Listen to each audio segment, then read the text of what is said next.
right, John, you were there, and that's more interesting. But just to start this off, I'm sitting in the Star Tribune's spring training house with Bobby Nightingale, and Bobby was busy doing some work. He's a hard worker, and I'm watching the game on my iPad, and I think I annoyed the heck out of him because I kept on saying, oh, my God, they're going to win this game. Oh, my God, they might win this game.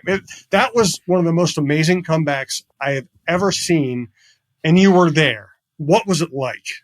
Yeah, I was in the same boat, but not until like sort of the very end, Jim. It was a really weird one to sort of process. Chris Hine and I were sitting next to each other at the Oklahoma City Arena. And for the vast majority of the game, it was clear that, well, Thunder are playing a lot better tonight. They are hitting literally every shot they take, and Wolves and Edwards and Nas couldn't make a shot. And so you're like, well, yeah, they're going to lose this game. This is the way that's going to go. And here we are. And even as they started to chip away a little bit in the fourth quarter, it was, well, the Thunder are kind of messing around and they'll get back to it and they'll close this thing out. And then all of a sudden, you could feel the energy in the arena change. It went from kind of this disaffected, ambivalent sort of observation of, oh, this is kind of cute, to all of a sudden it was like, oh no, what's going on here? And there was kind of a panic as Terrence Shannon and Rob Dillingham and Naz Reid and Jake Daniels and all these guys are just mounting comeback, and they got it under single digits. And then it was just, it was an incredible thing. They're in Denver in Game 7. That was obviously a bigger, more monumental win, but also that comeback started in the third quarter. This one essentially started with 4 minutes left in the game. They were still down 16 points. And so for it to go the way that it did and turn as quickly as it did, that for me was the real differentiator, this comeback versus any of the others of the year. Yeah, I mean, the Nuggets comeback, obviously maybe the greatest victory in franchise history. This probably had to be the greatest regular season comeback in franchise history. Yeah, for sure. It was, it was tied for the largest comeback from 25 down in the third quarter. And then, here's the interesting part, Jim. Now I'm finding out sort of what it's like to be an older sports writer who has been in there for a while, because after the game is over, the stat comes out that the Timberwolves became the second in the last 24 years to come back from at least 16 points down in the final with less than 4 minutes to go in regulation and win. And prior in that span, there were over 9,000 of those games played, and only one other team had come back and won under those circumstances. That team was the Sacramento Kings in 2020 against the Timberwolves, and I was at that game as well. So I've literally covered both of the games of these just remarkable statistical anomalies that happened, and that's just what I've been here. I've just been in the game long enough now that it's passing me by, and I'm living in the simulation and coming back to it. But I think that I tweeted it right after the game. I do think I'm sure there are definitely other games that have been fantastic over the years, but that one on the road against the clear-cut best team in the Western Conference, them way that they did. With an embattled head coach and Chris Finch, who gets so much criticism from fans, really pulling the right levers down the stretch, with the young guys really coming through and changing the energy in the arena with just their overall competitiveness and drive, with all of the Timberwolves had, and with essentially like Jaden McDaniels leading the offensive charge. It was, I would say, definitely one of the best and probably and the most improbable comeback that they have had, in the regular season in franchise history. Yes. A couple programming notes. We're coming to you from the Aquarius Home Services studios. Scott for Aquarius Home Services. Time for a cold weather check-in. If your furnace sounds like sneakers tumbling in a dryer, it just might be time for a little TLC. Right now, enjoy $98 off any furnace repair with Aquarius. Give your home the warmth it's been not so subtly asking for. A worry-free furnace is just a click away at AquariusHomeservices.com. Aquarius, earning the right to be recommended and keeping you cozy all winter long. Also, John and I are both on the road. I'm doing this from the press box in Fort Myers, where I'm covering the Twins this week. The sound quality might not be quite as good as it usually is. I apologize for that. This one, we're just going to have to get through, but the content is so good. I hope you stick with us. Also want to let you know we are presented to you by Giggly THC Beverages, GIGLI.com. Keep the good times rolling without the regrets. Giggly THC Beverages are your go-to for bold flavor and smooth vibes. Zero alcohol, no bad decisions, just THC-infused cocktails, seltzers, and teas packed with natural ingredients and performance-boosting superfoods like ashwagandha and ginseng. Find Giggly at more than 500 locations like Total Wine, MGM, and Cub Foods, or shop online at giggly.com. Ready to upgrade your drink game? Use the code GIGLYNORTH, G-I-G-L-I North. Save 50% off your first order. Giggly, sip smarter, feel better. My wife and I are drinking a lot of that stuff. It tastes good and it works. I highly recommend it. And thanks to Giggly for sponsoring the program along with Aquarius Home Services. All right. So many things to talk about. I'm kind of tongue-tied where to start. But one thing I loved about that game is, well, I guess the two things that jumped out at me, kind of the sheer effort expended by the Timberwolves down the stretch. And then the young players not, especially Clark and Shannon Jr., just not being intimidated at all by the surroundings. Yeah, I think so. I mean, those are two certainly good topics to hit. Number one, it is human nature for an NBA team up 24 points at the start of the fourth quarter to relax.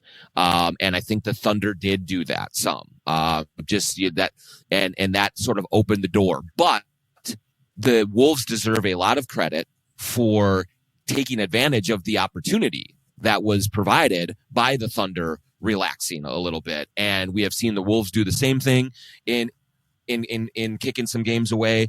But what we saw and what was apparent in the arena and in that locker room after the game was that the overall innate competitiveness of that group that was on the Nickeil Alexander-Walker, it was Jaden McDaniels, Rob Dillingham, Terrence Shannon, Naz Reid, and then Jalen Clark was mixed in there some as well. Ant's got some minutes in there as well. But largely it was that first five that I mentioned that just kept going. And I think that one of the things you could feel sort of, especially in the locker room after the game, talking to Rob and Jalen and Shannon, Rob and Shannon particularly, because they have not gotten a lot of run this season in their rookie seasons. I think both, especially Rob Dillingham, wishes he would be playing more and expected to play more. And I think it bothers him that he hasn't played more, which is understandable. There are absolutely good reasons that Chris Finch has for not playing him more to this point. There's an impatience of youth that is completely natural and completely understandable and very healthy, I think, as well. And so what you saw two guys in the fourth quarter, from the Wolves, who have not been blown out hardly at all this season. So there have been very little chances for rookies and young players to play in garbage time situations. And so what you could tell in the moment was that these guys said, we finally have an opportunity for extended run. We're going to get it given the nature of the score. So let's go out and play hard. And it looked like they played with an edge and an anger and I'm going to prove this to you type of a situation.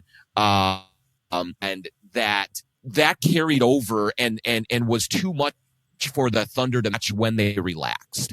And so you have Rob Dillingham attacking in transition. You have Terrence Shannon grabbing 6 rebounds in the fourth quarter alone, kind of using his physicality to impose his will on on the Thunder. A bunch of things going that just kind of fired to make it that once the train got rolling, the Thunder really couldn't do a whole lot to stop it. And that's what you hope for if you're Chris Finch, is I'm going to throw these guys out there. Now treat these minutes as if they really mean a lot, as they do. And because Dillingham and Shannon did not go out there and just kind of go through the motions at the start of their shift, because they kept attacking and wanting to show and prove that they belonged, then they got themselves in position out. And a massive credit to Chris Finch for staying with that group and not going back to more of the starters and more of, going back, all over it. So that there is that chip on the shoulder part of those rookies who have not gotten a lot of time, finally getting that chance and saying, damn it, I am going to show you that this is happening. I think that's really, really important for what is going forward with this team and for them getting things back together. This is the Jon Krawczynski Show, part of TalkNorth.com. Best way to listen to this show or any show at the network. Please subscribe to your favorite podcast app. We do appreciate it. Thank you for listening. Thanks also to a longtime sponsor, one of our founding sponsors, TSR Injury Law. You see them everywhere. You see the billboards everywhere. You see the very well-produced television ads. You see Naz Reid involved. It's a great Minnesota success story, and they are successful. That is the story because they win so many cases. They will not charge you unless they win your case. They actually hope you don't need their kind of help. But if you're ever injured, call 612-TSR-TIME, 612-TSR-TIME. They'll help you out. History shows they have a pretty good chance of winning your case. They'll take good care of you. We trust them. We love them. TSR Injury Law, 612-TSR-TIME. Thanks also to Royal Credit Union. Royal Credit Union is your trusted advisor for all your business banking needs. Whether you're starting or growing a business, Royal offers a full suite of business account and lending solutions to meet the needs of your business now and into the future. Royal has business checking and savings accounts, business certificates and money markets, treasury management services, and business loans. Choose Royal Credit Union as your business's financial partner and get started today at rcu.org/royalbusiness. Insured by NCUA. Loans subject to credit approval. Equal credit opportunity. So I also thought, along with all the other things you've talked about, Naz Reid's ability to just kind of do anything they need him to do. Now he's starting. Now he's playing center. He's defending the rim. I mean, man, he's been so impressive. Like, it's impossible to ask any more of him than what he's given, especially since going into the starting lineup. He is playing power forward. He's playing center. He is essentially playing like a combo guard forward center spot with the way that he attacks defenses. I thought that the game was incredibly impressive because he had, for the first time in recent memory, he really struggled shooting the ball for most of the game. He was 1 for 8, could not be a basket. Nothing was working for him offensively as that hole got deeper and deeper. But in the fourth quarter, when they really needed it, he hits a 3. He hits a crazy, like, left-handed runner hook shot thing. He hits all of his free throws. He was, 3 for 3 from the floor in the fourth quarter, just making big plays when they needed it. He has just absolutely exploded since starting line. Now, he had been playing very, very well over the previous, say, month or so before Randall went down and he was put into the starting lineup. But once he got in there, he just hits a level that very few players on the team are able to reach. He has a creative bag from a shot generation standpoint. He shoots a great percentage from 3.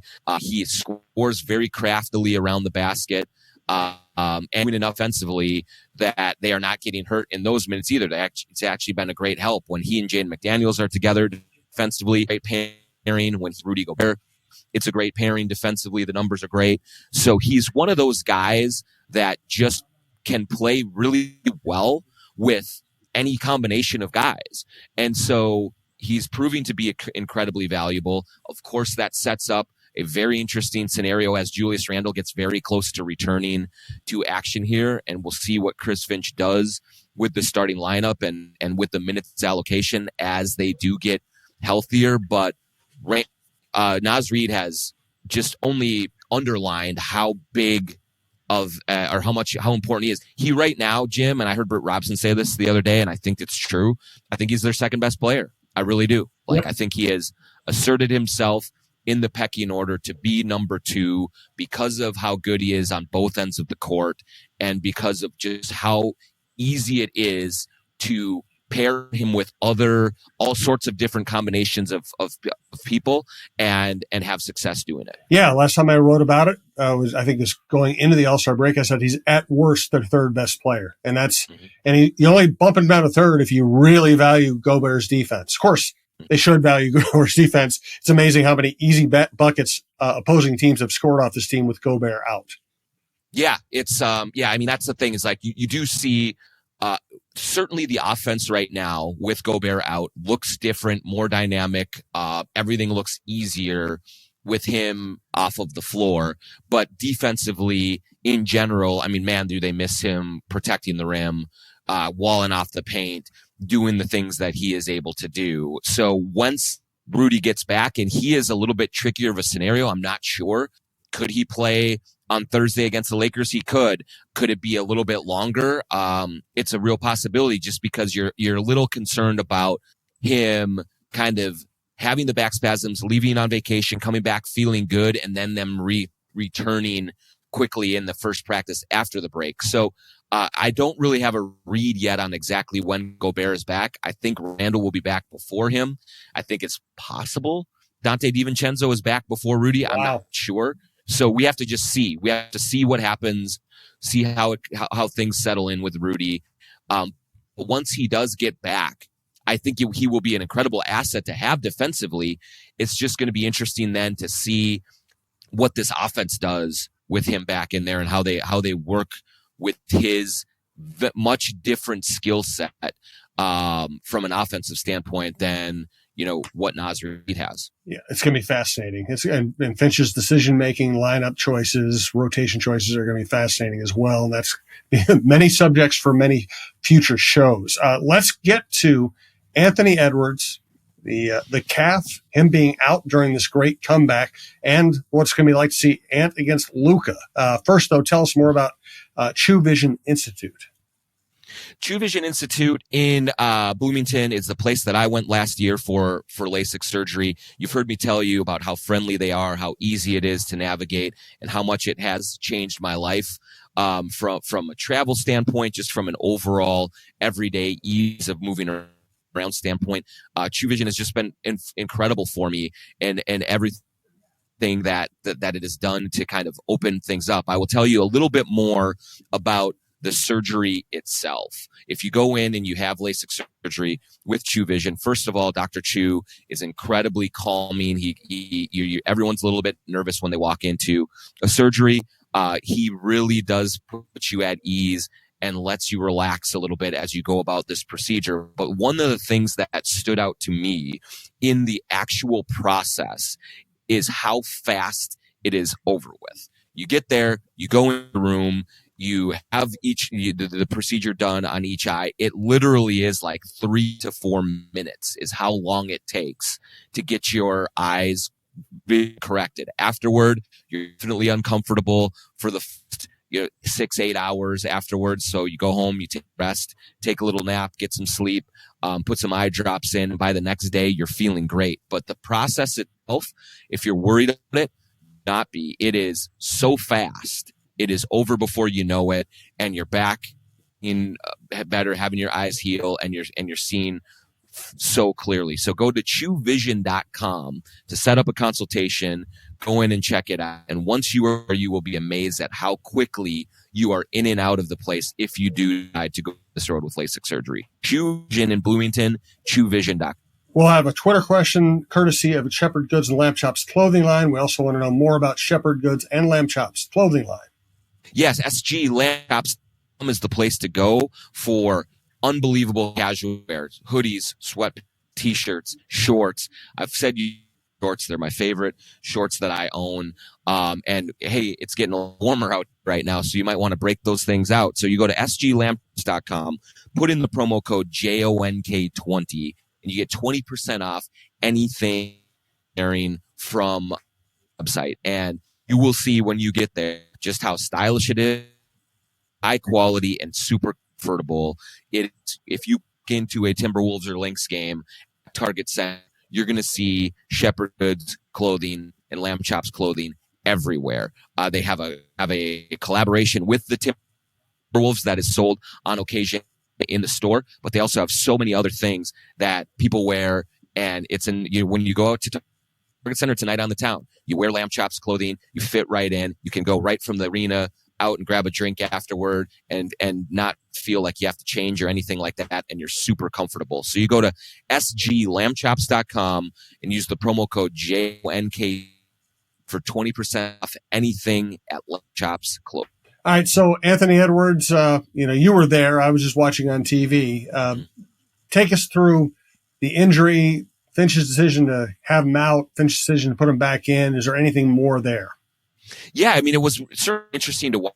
Because I will be honest with you, like I thought that he was sort of limping around a little bit before the game, but he also went out of the game right after they had a chance to cut the lead to single digits, and he took a wild 3-pointer that just was not a well-advised shot. And so he comes out of the game, and I kind of think, okay, number one, maybe Finch is just saying, all right, this game is over. Let's just get him some rest and see, and not tax him too much, check out that leg a little bit. But also I thought literally, you know what, maybe this is time, maybe for a player whose decision making has not always been great in the clutch, maybe it was time for him to watch a little bit of the game. And then you see this team roar back into the game and tie it, and it's all with Ant on the bench. And I thought maybe a little bit of a message was being sent. Two things I'll say on it. First of all, Chris Finch said after the game that it was literally just the decision. Ant was using a therapeutic massage gun on his calf on the sideline, trying to get it loose, and so he was not feeling. And in the locker room afterward, he was limping around. So I think that's a legitimate reason that he was out. And while he was out and was making the run back to it, there was no greater cheerleader than Ant on this. Happy, he could not have been more pleased to see what was happening, and he not sort of upset at all about getting put back into the game sooner than that. Once he did get back in the game, just two incredible defensive plays, the block on Shea, and then also just really good positioning on Shea at last possession to force an offense 3. And so I just think that it was a really good job by Ant of staying engaged and then giving them exactly what they needed against the presumptive MVP of the league in the biggest spots. But it also was a little bit tempting. The ball, when Anthony Edwards was not in the clutch, the ball really moved well. Jade McDaniels was attacking. Naz Reid was moving without the ball. It was pinging around. The perimeter guys were getting good looks and running efficient offense. And it was not just what we see so often in clutch situations for the Wolves, where it's just Ant dominating the action and taking a difficult shot. When those go in, it's great. But when they don't, it looks ugly. And so I would imagine that they had 2 days off, Tuesday and Wednesday, before they play on Thursday against the Lakers. I would imagine they're going to go over the film of that situation, and they're going to have, some kind of gentle pride of, hey, Ant, do you see how this goes? You see how much better it can go when we get the ball moving and we trust each other. And so it was a little notable that he was not on the floor and that they played some of their best clutch minutes with him watching from the bench. And kudos to him again for sitting out and then coming in with the sore calf at the end and making two incredible defensive plays. And shot selection has been driving me crazy.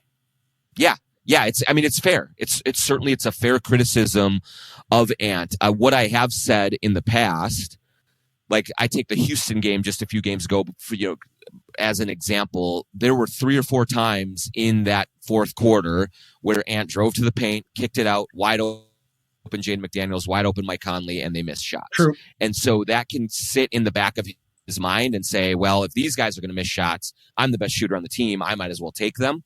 But at the same time, he is he is doing too much. He is trying to do too much in these games. And so you can, everyone in the arena, everyone on the floor knows exactly what's going to happen when Ant is dominating the play the way that he is in those situations.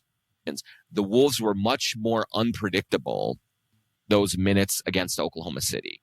Was it going to be Jaden McDaniels driving to the basket? Was it going to be Naz Reid step back three? Was it going to be Dillingham pick and roll? Like what were they going to do? It's a lot harder to guard all of those guys, even if none of those guys individual offensive talent that Anthony Edwards is. And so I think this is all a 3-year-old figure and learning through his mistakes, but he does make mistakes in those situations of turnaround, mid-range jumper, really tough contested step back three, dribble and hold out the clock, and then tough jumper. Like those are really hard ways to make a living in clutch time situations. And I also think part of it, Jim, is that you think that maybe playing 40 minutes in these games is not the best thing for Ant. Yep. I know it's hard to take him off the court because of how important he is on both ends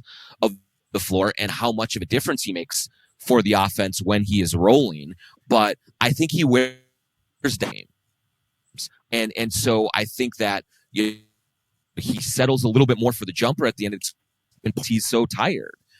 And so Wolves to more of a full roster with more wings around him and more available. And now, as we have seen Terrence Shannon come through some, Jalen Clark come through some, Rob Dillingham even have his moments. I'm wondering if a sort of compromise solution to some of the Wolves' clutch time problems is maybe not play Ant as much in the first 3 quarters. Like, and it doesn't have to be, play him 10 minutes less, but maybe what if you take 5-6 minutes away from him in the first half and the third quarter, and maybe he has a little bit more gas in the tank then when he comes in the fourth, and then the decision making is a little clearer, and then he's not as tired, so he feels like he has a little more energy to try and go to the basket. Maybe that is something that Chris Finch can examine and also feel better about. Hey, I'm going to put Shannon in for a little extra time here, staff. I'm not going to play Ant all of the first quarter and all of the third quarter. Mix in, maybe it's Dillingham, maybe it's a little more Clark, something like that. Take a little bit of the wear and tear off of him, give him a little bit extra rest. And so once he comes in at that 7-minute mark, 8-minute mark of the fourth quarter, it's gas, no brakes. And see if that changes things. It's just an idea. I don't know if it will, but it seemed to make sense to me as you look for ways to improve the clutch time woes that this team generally has had. No doubt about it. All right, now fascinating times in the NBA. The Wolves, coming off that great victory, go see Luka Doncic wearing a Lakers jersey. The drama this league provides is amazing. It's crazy. Yep. The Lakers were a middling prior to the trade deadline and prior to Dallas Mavericks just gifting them Luka Doncic. Since that trade, and really in the couple of, in the week before the trade, they had started to play better defensively and they were really putting things together. But now they look like an absolute force. They are really beating teams. They're playing great defensively. LeBron looks to be rejuvenated now that he has a 25-year-old generational talent. Not shooting well, but he's doing everything. It's passing, outing, it's scoring, and what he can. And so this is going to be, a best on third against the Lakers at their place. I still wonder term about the Lakers' ability to, especially the rim, without Anthony Davis, without a established big that way. But they're doing enough right now to not just get by, but to be really good defensively against some of the competition that they're facing. And, Luka Doncic has always been just a terrible matchup for the Wolves. He figures Jaden McDaniels out. Jaden does not bother him all that much. And so I do wonder as well, maybe when we see them take the floor at the starting lineup at crypto.com arena, maybe it will be Jalen Clark in the starting lineup again, and just see like if his strength and his kind of like stoutness is a little bit of an antidote to Luka, because Luka's not bothered by Nickeil Alexander-Walker. He's not bothered by Jaden. He can wear out Ant if you use him on Luka a lot. And so I'll be interested to just see how the Wolves approach defending him, because I think Chris Finch believes a lot in Jalen Clark, and this might be another situation where you put Jalen Clark out there and just see if he can at least keep Luka from getting to his spots a little bit better than some of the skinnier, longer guys that the Wolves have deployed on him in the past. Let's get to the Twitter question to wrap up this show. Yeah, let me grab it here. Okay, yes, again, thanks to sglambchops.com, JONK20 for 20% off anything at Lamb Chops Clothing. We have a question from Bozzy, Wolvesback21 on Twitter. Since we have a few players returning, which of Rob, TJ, and Clark will have the biggest role? I think it is an important question. The good news is, from the big picture, three of them have made cases to get more minutes. The bad news for them is you're not going to go to 11 or 12 guys in rotation once you're fully healthy. But so I think if there's a default beyond, I think Jalen Clark is going to get the early nod for them because of how great he has been defensively. And he has taken out enough shots to make him not a liability on that end. But Clark's just doing way too much defensively to help them on a night in and night out basis, that he's going to be, I think, number one on the pecking order. He's earned that. Just as we were recording this today, the Wolves have converted Clark from a two-way contract to a full regular contract, and so he's got a new 2-year deal and not be a two-way player anymore. He's deserved every bit of it. So congratulations to him on that. Great find by Tim Connolly and this front, drafting him at the end of the second round last year and sticking with him and developing him, because he looks like a real player. So I think Clark will be number one. I think Shannon will be number two, because there's just an element of physicality and a maturity with him. He's 24 years old. He is a grown man playing, and he gets out in transition and he plays with some force, gives them, again, a little bit more defensively. He also, I think, has a less variance between his good games and his bad games, because he's not going to handle the ball enough to turn it over a lot like Dillingham might if he's having a rough game.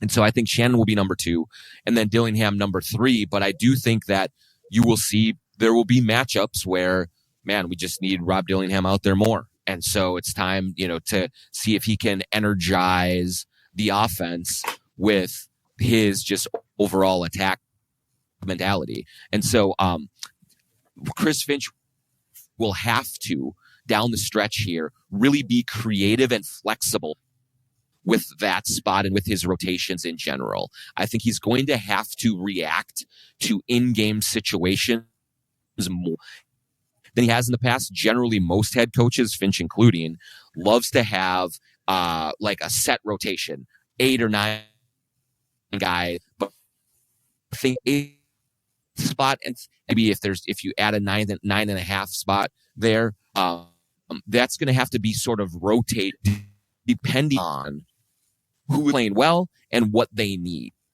And so I think that there's going to be nights where Clark plays a lot, the other two don't. There's going to be nights where Dillingham plays more. There's going to be nights where Shannon plays more. There's just going to have to be a real high level of flexibility and create and willingness to change on, react to what you're seeing on a nightly basis from Chris Finch. But again, the good news is that he has options available to him that have been proven now over these last couple of weeks. Good stuff, John. Thanks to everyone for listening. I hope the sound quality is okay. We'll get back to normal times here soon. Just happened to be in a press box in Fort Myers. So thanks for sticking with us. We do appreciate it. Thanks to all of our sponsors, and we'll talk to you next week.